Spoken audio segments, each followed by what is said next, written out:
Wakas, okay na. Starter na yan. Lintik na starter yan. Napakahirap gawin na ba?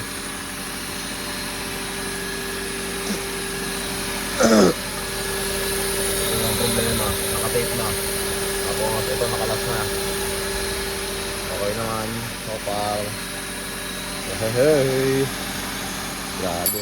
Ayun, pinunta natin yung solenoid. Pinahirapan tayo nito. Droy mo. Galing ako ng pila. Drive ako muna pila hanggang dito.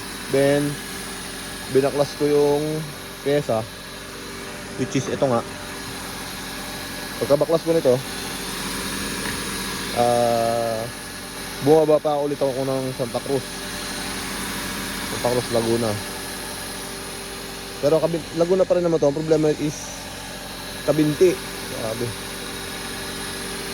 Sa may Sophia Lake Resort, Sophia's Lake Resort.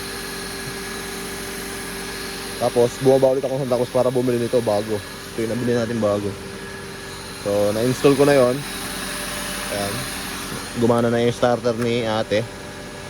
So tapos na tayo sa trabaho natin. Tapos after kong kumuha nung pesa, bumalik ulit ako dito. O gamit yung motor ko. Yeah, baka keyway yan. Baka naman keyway. Grabe hirap. Ay.